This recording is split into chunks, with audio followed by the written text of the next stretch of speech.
Bagaimana kita nak halalkan hubungan dengan anak angkat kita? Senang sahaja. Kita susukan dia kepada susu kita atau susu adik-beradik kita. Contoh, kita nak ambil anak angkat. Kita nak jadi anak angkat itu mahram dengan kita. Okey?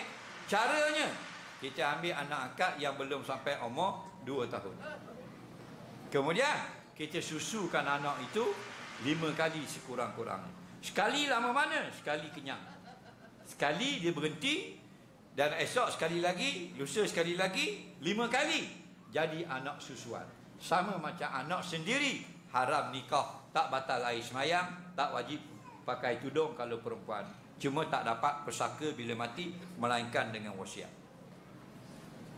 Tapi syarat anak itu belum 2 tahun. Jangan yang tingkatan 2. Sekali isyak habis susu.